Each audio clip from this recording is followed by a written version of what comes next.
Ortega. Thank you.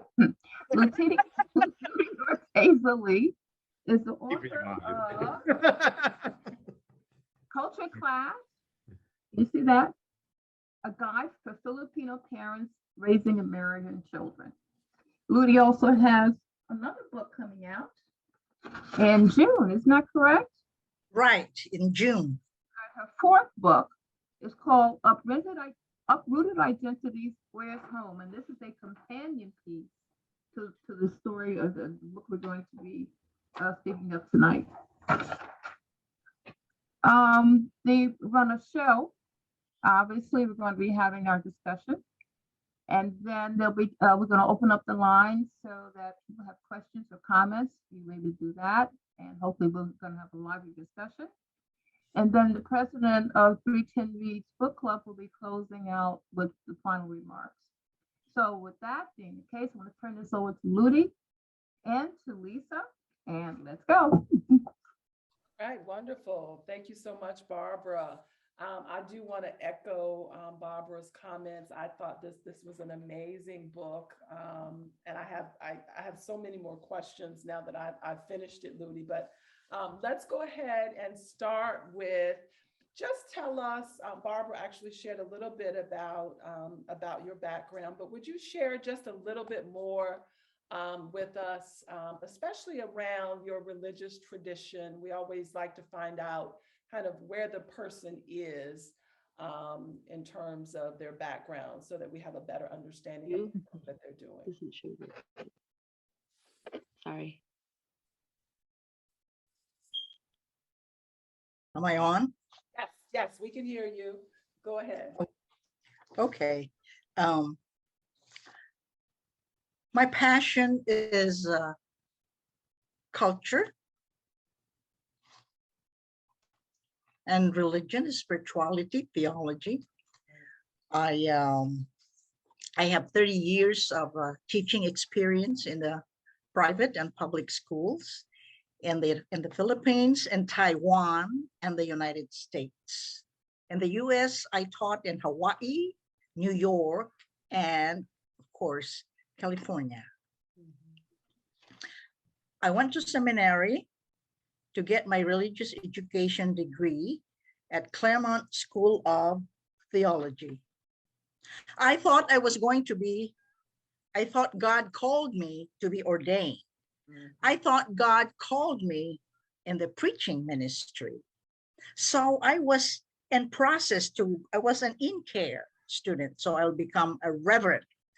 But towards the end of my seminary, my discernment changed, that I was called for a teaching ministry. And so it was between me and my God, not between me and my conference. So when I told them that I am going to step down from the ordination process and shift into religious education, so I'll be in the teaching ministry, do you think I made people happy? No, I was dropped by some like hot potato. And I said to myself, I can fool people, but I can't fool God. Right. I would rather have a right relationship with my creator and my maker. So I did not go to the ordination process. And my friend said, Lutie, you're crazy. You have gone a long way, and never mind the discernment, just so you will be ordained and be a reverend. And then I said that I'd rather give a smile on my God. So I shifted and got a religious education degree. It's for short, it's called MARI, all right? And guess what happened? There was a position that opened up in the United Church of Christ National Office. They were looking for Minister for Children and Families program. When I read the qualification, I said, oh my goodness, this is tailored to me. So I called them. And it just so happened that they have just extended it for one more month of interviews. And so I called the office, and then I was directed to the person in charge of the search committee.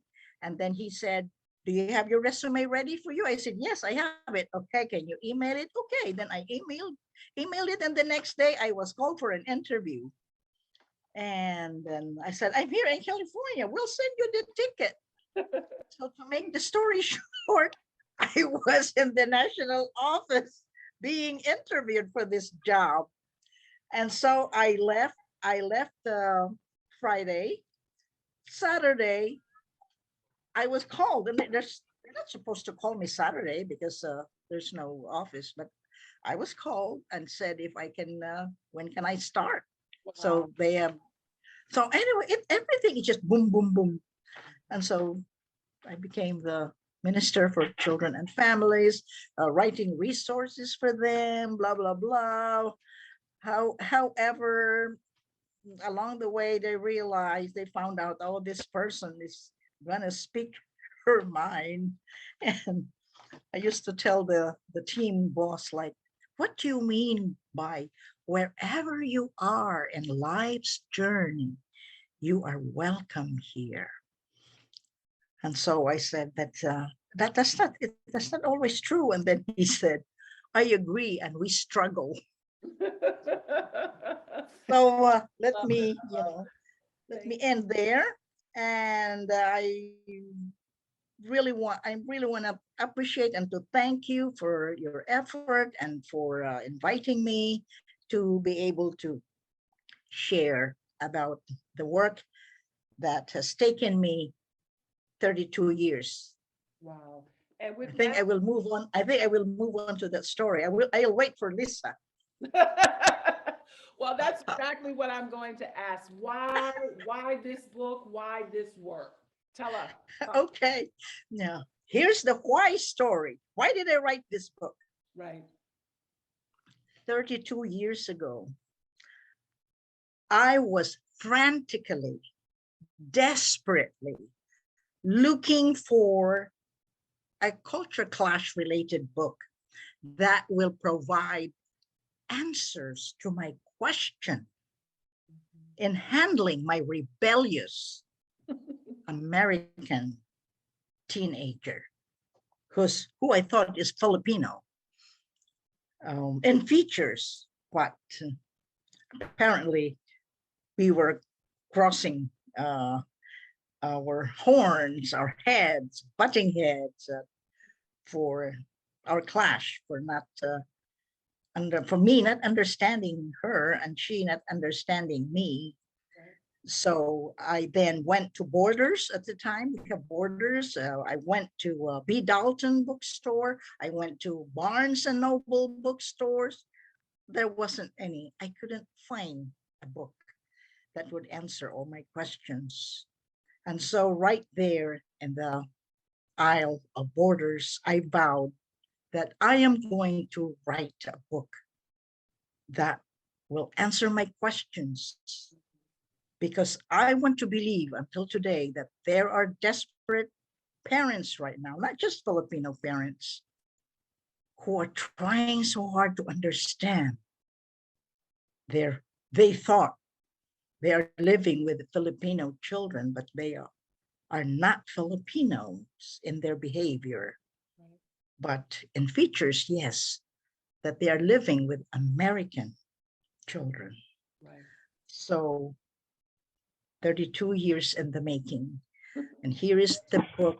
And if you notice, the reason why I have the borders with different flags, because all you have to do is actually change the title, change one word and say, a guide for Filipino uh, immigrants raising British children, raising German children. You see my point? I do. That's why I have all those flags around the cover. I love that.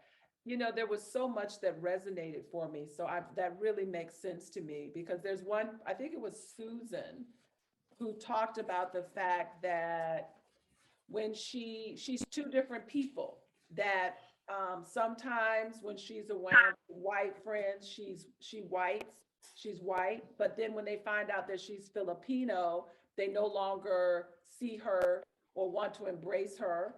And in the Filipino community, she's not Filipino enough, so they think that she's white. So she's walking this rope all the time, about around identity and who she is. So, and certainly that resonates for me in cases as well. Sometimes you're kind of walking this tightrope, trying to figure out how to fit in with these multiple identities that you have.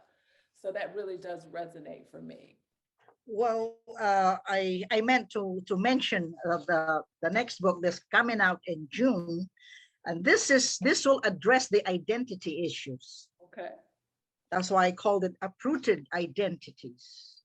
I love Where's home? And the story to this book is that my publisher is the one who suggested that one chapter of Culture Clash does not belong to the Culture Clash narratives. And so this was part of the book, and we deleted this chapter and then turn it into a book of its own. So that. I love that. Thank you so you'll much. get it in June. It will be in Amazon, and well, I just want to trust the flow of the spirit where the book will lead, and because I have to ask my question. I have to ask my creator, like, I wrote this book because I have something to share with the world, not because I want to be a bestseller and be a millionaire. Right. And that's I am not in the rat race, and I don't want to lose my focus why I am writing this book. See, when my daughter and I made it, we were able to cross culture and understand each other and what we did, and we know that we have something to share to the community, to the people. And if I fail, there's no business writing this book. I love that. And I have her blessings. I have her support. And Barbara here actually knows my daughter. We met through our grandsons. Oh, wow. They're best friends. Yes, since Special. they were 2 years old. Were they two? Yes. Mhm. Two, right? When they met, two when they met. So would you just take a few minutes? I know we obviously can't talk about the whole book, but could you talk a little bit about the difference between the idea for the Filipino community, between community and considering yourself a part of a community, and that you're not an individual necessarily, and then this American idea of individualism and how they kind of clashed? Could you just talk a little bit about the Filipino idea of community and that you belong to a community? So right now, this is your question. I will Please. answer now. Yes. Well, actually, that's in the chapter 1 you're talking about. So cultures are divided in only 2 groups. The culture is either what we call a group-centered culture or a collective culture, or it's an individual-centered culture. And you'll be amazed that there are more group-centered cultures around the world than individualist-centered cultures. And I can name, I'll name it. We'll start with Asia, Middle East, Far East, Central America, South America, Africa, Those are the group-centered cultures. And we default the individual-centered culture. Well, and then for Europe, it is the Southeastern Europe is the group-centered ones, which means Russia is a group-centered culture. Wow. The individual-centered culture, we have Northwestern Europe. And then we have New Zealand, and then we have Canada, and then we have Australia. Can you see? You see, there's so many group-centered. And group-centered means the focus is the family. The unit is a family, is a group. You can have your church family. You have your professional association. You have your hobby group. And in this group, you are not an individual. You are one and the same. Do you follow me with what I mean by one and the same? Yes. You're, we're not separate. If I'm happy, you'll be happy. If I'm sad, you'll be sad. The individual centered is separate, you know, is separate with everybody. In one of the books I read, the American wife was asked if she is if her husband or she is accountable to her husband, or the husband accountable to her, and she said, no, I'm accountable to no one but just myself. You know, my husband has nothing to do with my decisions, Right. and vice versa. So that's why I give an example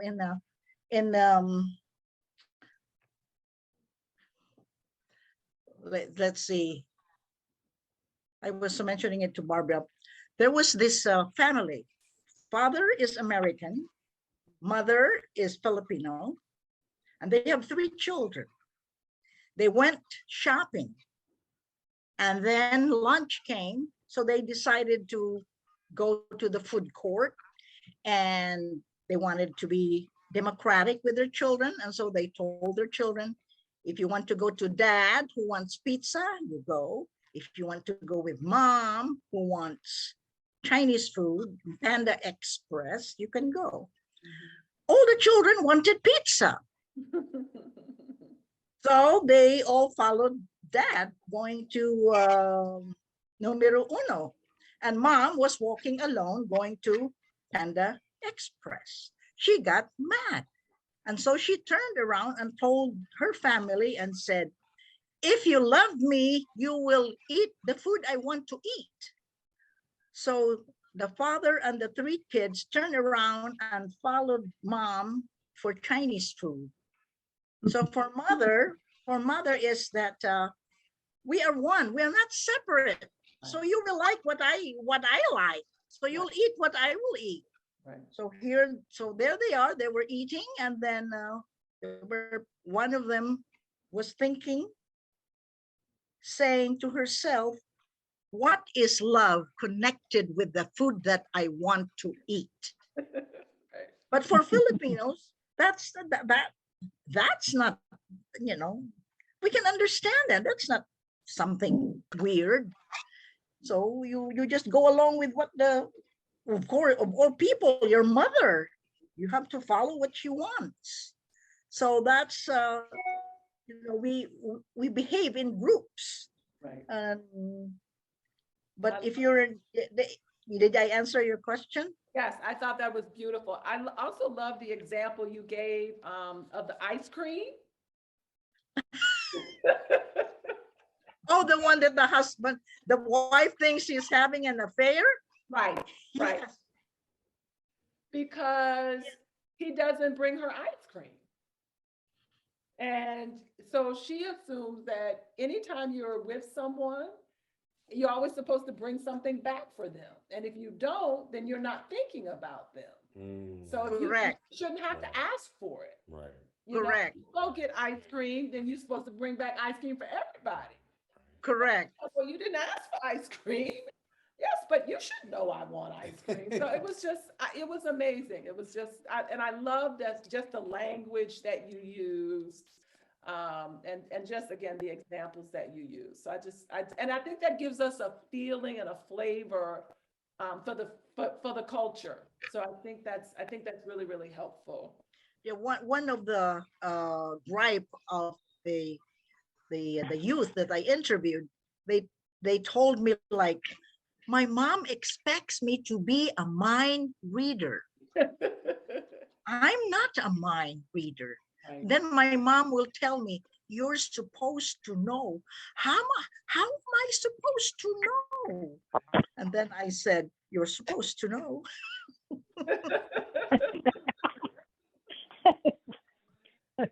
So true. I think you know. Hi, Megan. Megan can connect to this one. Megan, are you there? Yes, yes. Oh, you can share your own, Megan, and enlighten them. Um, the how I could relate to that story. Yeah, like you know, when mom, your mother's Filipino mother will say, "You're supposed to know. We don't have to Mhm. explain to you." Oh yes, yes. I'm supposed to kind of look into their mind and understand everything as it is. And if I form my own thoughts, then they're probably not right, especially if they don't line up with theirs. Yeah. Thank you so much, Megan. I know that you had some excerpts from the book that you wanted to share with us. So I will turn it over to you to share just excerpts from the book. And if you'll just give, for those of us who have the book with us, if you'll just give us the page number. The page, right? And then I will explain why did I choose this excerpt. Go to page 31. Page 31. Okay. 31. The title is Me and My Daughter an Epiphany. 32 years ago, in the wee hours of the morning, my 12-and-1/2-year-old daughter snuck out of our apartment to hang out with friends. Wait a minute. One question. I'm sorry. Is it because I have a different version of the book? Oh, I have the paperback. Okay. So what did you say it was again? I have my paperback also. Okay. Just called it Me and My. So if that's 31, it should be very close. Me and My Daughter. I found it on in the Oh, you hard found copy. it? Okay. It's on page 23. All Me right, and My okay. Daughter an Epiphany, right? Right, yes, okay. Perfect. I got it. Okay, thank you. Had I given in to my anger, the consequences could have been disastrous. She said her friends were slapped, spanked, belted, and kicked out of the house by their parents. When they asked what I did to her, she just kept quiet. I did nothing. I just showered her with love, following the example of the father in Jesus' parable of the prodigal son. In the years that followed, as we navigated our relationship, I came to realize that my daughter just wanted an opportunity to be heard. So I tried my best to listen. It was a struggle to listen and not react because most of what she had to say, I didn't like. Then one day I had an epiphany. If I silenced my child, she would not grow up feeling empowered. Little did I know that over time, we were both developing into our own individual selves as mother and daughter. This is how it happened. One day, my daughter just blurted out, "Mom, are you just being Filipino when you go ballistic because I speak my mind?" "Like what?" I retorted. "Right now," she responded, "your hands are flailing up in the air. I think you're about to become violent with me. No, that's just my way of expressing myself, I explained. Now my turn. But look at you. Are you being American when you talk this way to me? Because right now I am feeling you're disrespecting me, your mother. Mom, no, I'm only expressing my opinion. That's not disrespect, she excitedly said. This was it. As soon as she said opinion, I suddenly got it. In the mind of our Americanized teens and young adults, they were only expressing their opinion. Quietly, I thought disbelievingly, asking myself, hers is expressing an opinion, but mine is my feeling. But because we, as parents born and raised in the Philippines, grew up without being given the chance to express our opinions, we only know to express feelings. As children, we were only seen and not heard in the family dynamics. Our teens and young adults in the United States are raised to be independent-minded. As I continued to listen and allow her to freely express her opinion, little did we know that our tensions were gradually going away. Eventually, I learned to be aware when to separate and when to be one with her. Being the mature adult in the relationship, I led the way, and my teenager followed. Indeed, it is the parent who must lead by example. Then I have another one which is related, which is related to the excerpts. Okay, where is that? Okay, here. It's on page 97. It's related. It's 97, and might be it's a different page, Lisa, in your book. It's 96. It's 97, and it's kind of in the top paragraph. It says, it's for those who are holding the paperback, it's 1, 2, 3, the third sentence from the top. When our Americanized young adults do not feel heard when an argument occurs, deep-seated resentment may develop toward the mother or father. Then tolerance for mistakes has a short circuit. Tempers flare easily. One college student said that all he wanted was to hear his parents say, I am sorry sometimes. It would make a difference, he sighed. Sadly, he said, his parents always justify their behavior as right, and he is wrong. Parents, how many of you could really bring yourself to say, I am sorry, to your son or daughter? Perhaps if we practice listening with our hearts, we may hear their moans and groans. And if they do likewise, they will also hear yours. It is a humbling act to listen with the heart, because I have done it. What's magical is that the need to be right does not matter anymore. It seems to imply that humility is to the heart what arrogance is to the mind. Why? The mind is protective of its ego. The ego must be right all the time. The ego does not know how to say, I am sorry. The mind is knowledgeable and hates to be wrong.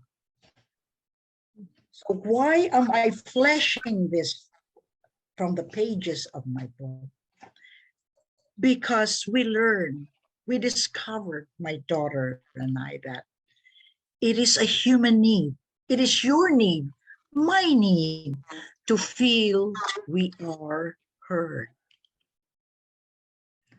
So listening is the ingredient. Listening with our hearts. Now remember, when I'm talking about listening with our hearts, this is in the context of there is a clash going on. There's a conflict going on. If we are doing in an ordinary conversation, or we are in a seminar or a classroom having an academic discussion, of course, we're going to use our mind. And when I'm talking about listening with the heart, it's when there's the clash that is going on. That is very important. And what are the signs? What are our gestures? And this is what I noticed was our gestures, my daughter and I, when we were really listening with our hearts. We don't interrupt. We just listen. No interruption. We just let the person go on and on and on. We don't evaluate what the person is saying because we're listening with our hearts. We're trying to understand what's going on. And then we keep nodding our head. We nod.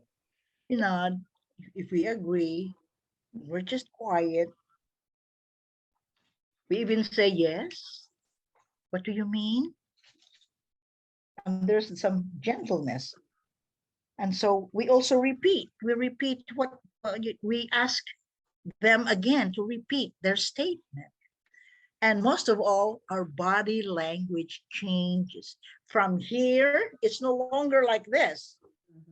What happens is we kind of relax our shoulders. From here, no longer, not this way anymore, but it kind of, it's like ready to hug.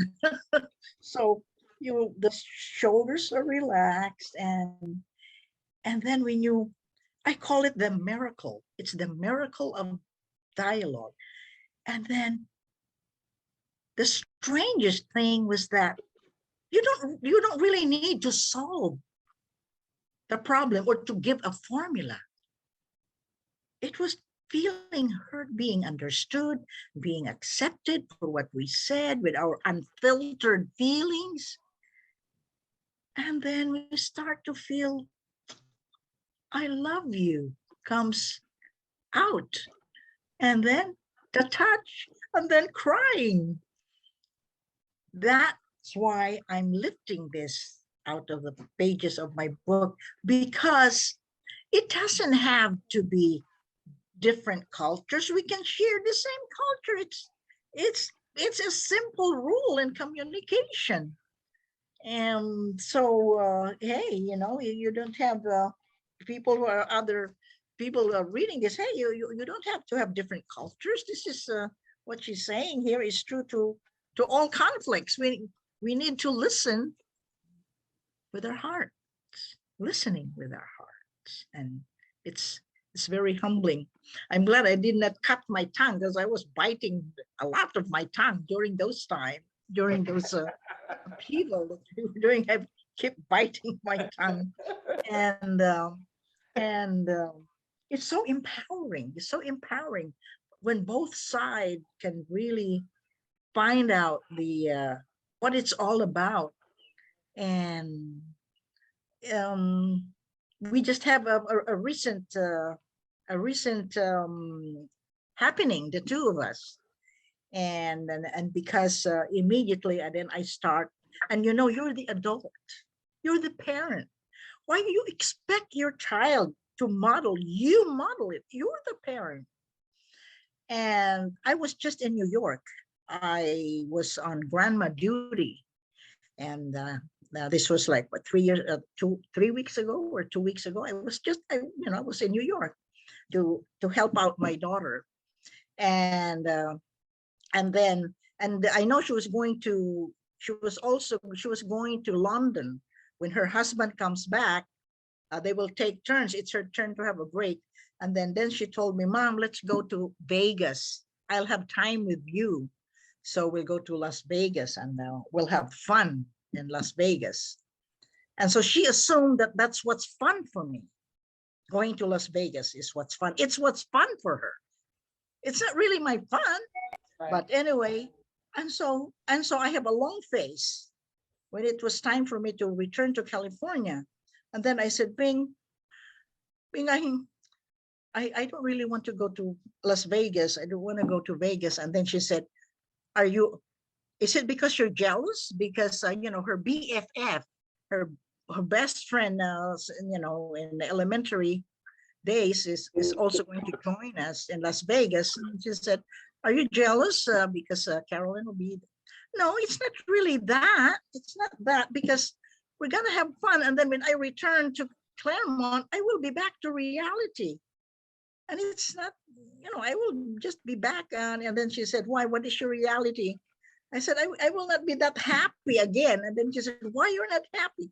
And I said, "Because I have a plan, you know, that I'm going to Boston, Massachusetts for my book in July. So I would rather you give me what you'll spend for me in Las Vegas, and if you can give that to me so I can add it more in my trip in Boston."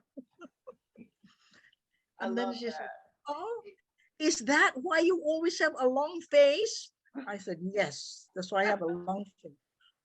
And so she said, "Oh, Mom, okay, give me a budget how much you will spend in Boston." And I said, "Yeah, you know your mom. I'm just living on my pension as a classroom teacher and blah, blah, blah, blah, blah." And then she said, "Wow, look at your face. You brightened up now. So that was the problem." And so, That's beautiful. so I'm so happy because now when she returns from London, she expects me to give her a budget of my trip to Boston, Massachusetts. But Love that. that's you know, when Sharing and talking. yeah, it's become our, it's like Mhm. a routine, like okay, you know, there's a red flag here, or there is something not positive, then we start into that thing. And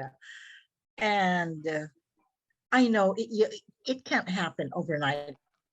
32 years in the making for me. Right, And right. so I will be, it doesn't mean that you read this and whoa, presto, the Filipino parents will read this. Oh, no, I know it. It takes time. It takes It time. takes time, but I I think, wish that.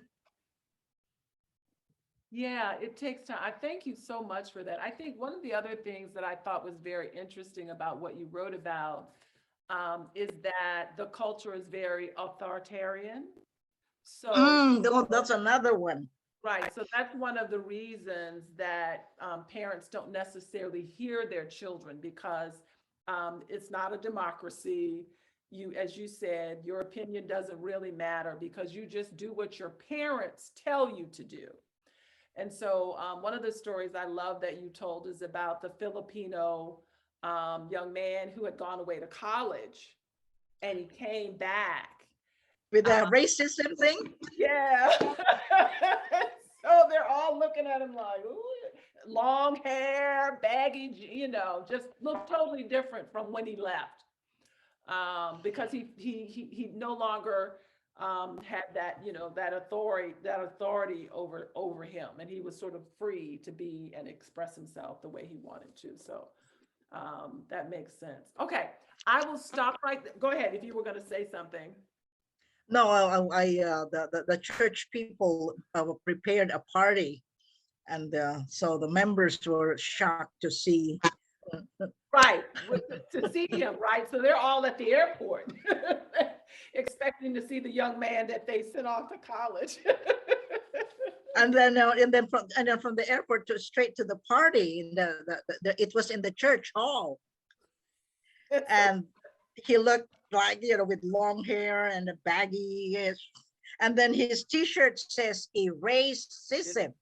Right, right. Very, very different. Very, very different. So. And the Filipino father said, "My son, what happened to you?" Hey, Lutie and my son said the same way, right? What? Somebody else just said. Remember when this is Suzette. Oh, Remember when my Suzette. son Oh, said, hi, Suzette. yeah, Okay. no, yeah, you remember when my son asked me why Filipinos always say if you gain weight or not gain, or you you elaborate on that one. Okay. All right. Suzette is She said is a dear friend. We're classmates in high school. She has a son. How old is your son? Well, he's now 40, in his 40s. Before. Oh, Yeah. before. Okay, before. Okay. Mhm. So, the Filipino community, we always get together, have parties. And so this son was apparently in the primary grades, and then grew up, and then go on to college, high school and college. So he kind of was disconnected with the Filipino community. And then now he attended one of the parties. So in other words, there was an absence of what, 15 years. And so when they saw him, Yeah. they greeted him with, "Why are you fat?"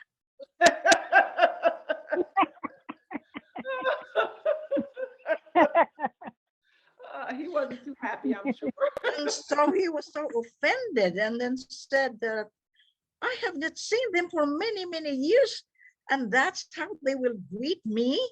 And then, he said that to me. That's so I stopped attending parties, because that's what they say to me.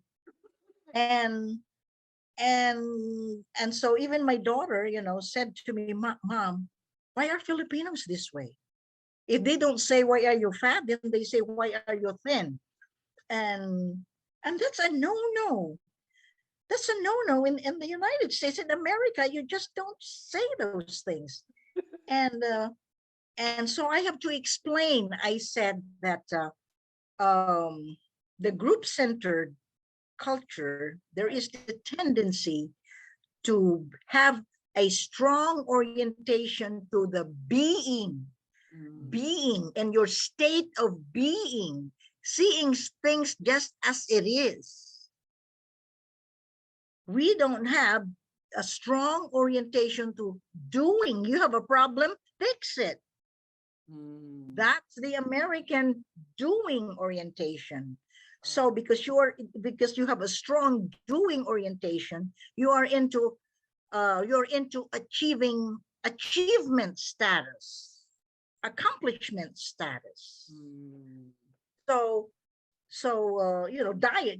So you go on diet. There's a problem, fix it. So if you're not doing anything to your weight, heavy or not, then you have all sorts of reasons that people will start thinking in their minds that, oh, you're lazy or problems.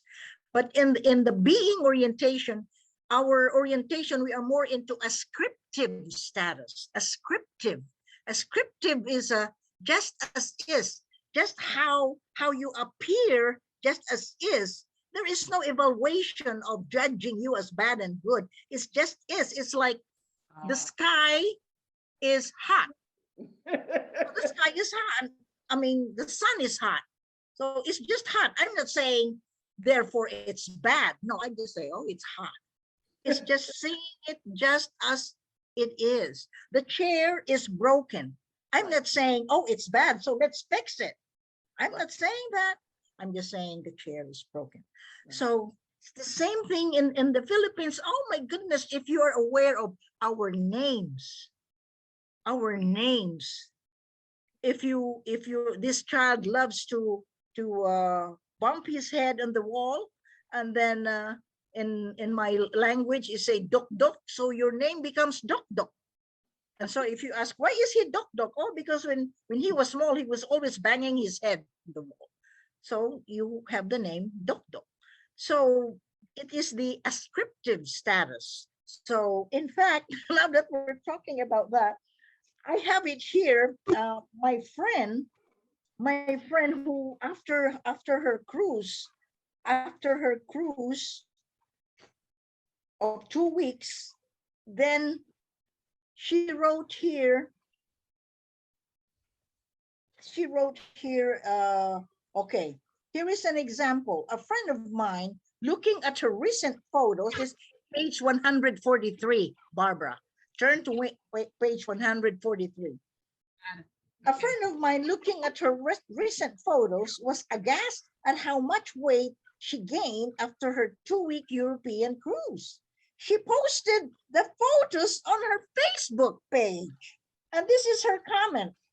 I noticed that my nose flattened as my face is stretched to become fatter and rounder. Well, well, well. I had to accept the consequence of becoming fat. She nailed it. Some people who are not oriented to ascriptive status, but are into achievement, would feel shame to publicly admit to becoming overweight and would be insulted if someone would say, yes, I agree. So there's the explanation. We are strong into being, just as is condition. The individualist culture tends to be into doing, in fact, oh, here's my other book. Here's my book, the first culture class book. My the one big criticism of this book was that I was very passive. I was very passive in this book. This book, the author was not into doing orientation. I simply kept on describing what is the situation. What is. And then I did not have the question of now what? Right. Now what are we going to do? And Wow. so the book is perceived as passive by American readers. That's why an improvement from this book is there's always a solution at the end of the chapter. Okay, what are we going to do? Right. I love that about the book is all of the suggestions about how to move forward. I know that we have been talking for a while now, and I want to make sure that we have an opportunity to ask questions. So I will Yes, let's just, yeah. I'm open it ready up. for the Q&A. Yes. Questions, anyone? I'm going to ask a question because I'm just curious. Now that your daughter is a mother, how does she see parenting today? She's still American. Okay. I will give you an example, and I gave it to her. I told her, when I came here, I am ready that I will not only relate to my American daughter and American son-in-law, and my son-in-law is Indian in background, but born and raised in the U.S. So they're just Americans, and I'm ready that I am seeing my American grandsons. So one night, my grandson, he was 3 years old. I was trying to put him to sleep, and he didn't want to sleep. And finally, he told me, "Get out of my room right now." And then he pointed at the door, talking, telling me to get out of his room right now. And then Wouldn't have worked for anybody. I look at him and I said, "You don't talk that way to me." And then he looked at me and said, "Why?" And then I said, "I'm your Lola. Why?" And then here comes my daughter. She heard. So she opened the door and motioned me to get out of the room because my grandson said, "Get out of my room right now." And I said, "No." And so I just followed her because it's their house. So then I talked to her, and then she said, "Mom, he's only a toddler. Why are you arguing with him?" And I said, "Bing, that's precisely why. This is the time that you have to show your foot forward, that is not okay. You don't have to explain. And if when he says why, then you just say, because I said so." So the next day morning, so I waited for him to be playing on his own. Then I approached him and I said, "Remember last night you told me to get out of your room right now?" And then he looked at me. you don't say that to me. And then once again, he said, why? Because I said so. Why? And then from there, I stopped. And then when it was time for me to return to California, I said, it's just too bad that I will not be around, because one day when he will be a little older, then he'll realize, then he will remember that his grandma says that I don't say that to grandma. And then finally I told him, it's called respect.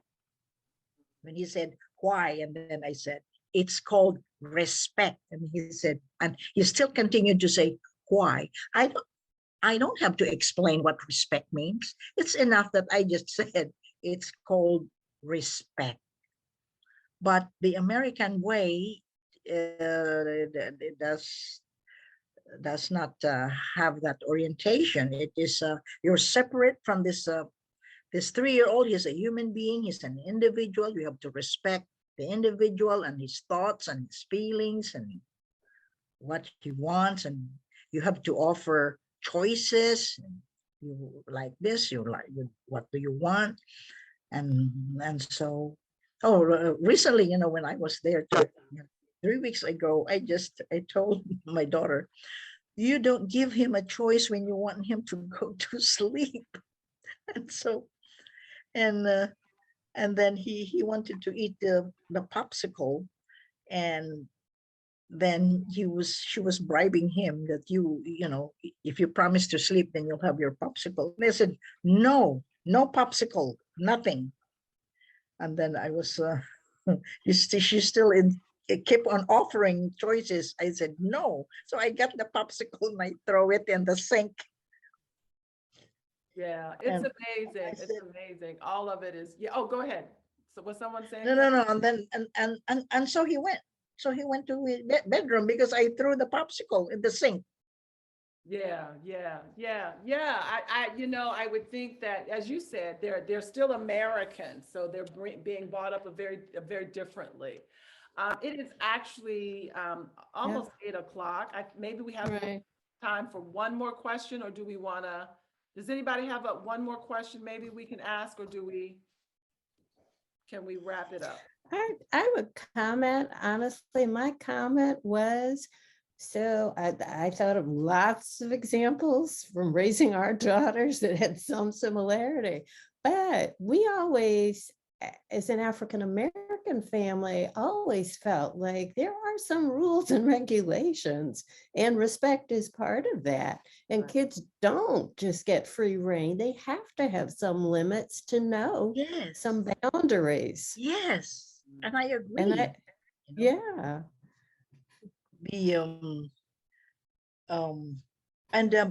The Filipino parents must also be aware of the orientation of your children is in here, but there is our tendency to say this is how it is in the Philippines, but they are not living in the Philippines. Right. So the authoritarian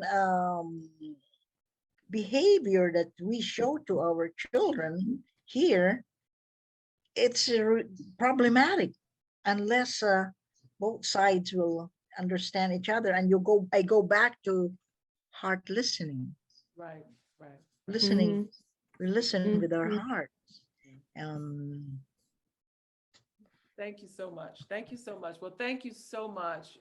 This has just been amazing. I have such a greater understanding of Filipino culture, and I think the similarities are It's there. the similarities. Because your community is just as group centered. Your community oriented, Right. the family Right. unit, the Right. unit, so I will turn it over to you, Victoria, for closing. Okay. All right. Are there any other questions from anyone on the call? Very well. I will say thank you, Lutie. Thank you so much for writing this book, for sharing your wisdom and your cultural perspectives, as well as your family and your friends with us tonight. It was a very dynamic conversation. I know all of us could relate to some components of it. And it's an important reminder that our worldview, our group perspective, words, and behavior really do matter in our daily interactions with others, whether it's family, friends, neighbors, co-workers, and strangers. I would also like to say a very special thank you to you, Lutie, for joining us tonight and bringing, your dynamic personality and your knowledge and wisdom. I also want to give a shout out to our planning committee, Barbara Fennell, who is our #1 idea initiator and organizer, rallied us all and helped make this possible. Lisa Dowdy, Pierce, who is our interviewer extraordinaire. Thank you for your thoughtful questions. Deborah Jackson White is our social media specialist. She's got us up on Instagram and Facebook. Thank you, Deborah. Lutie, in addition to being the author, you were a very engaged organizational participant in articulating the focus of the conversation and inviting your family and friends. And Reverend Dr. Nigel Pierce, not only are you our pastor, but you're our master Zoom leader too. Thank you for all you've done for these 2 years in COVID. And of course, I want to thank all of the members of Women of Grace and 310 Reads who unanimously voted to support this wonderful endeavor. Thank you all. Thank you, everyone. Thanks so much. And I also want to thank you, the church and all the women involved in this gathering of book Zoom, and a chance for me to share what took me 32 years to put together. Thank you and goodbye. Bye-bye. Thank you. Thank you, Suzette and Tita and then Megan Yeah, for for attending. Bye-bye. bye-bye. All right. Thank you night. all. Be Good well. night. Bye. We will.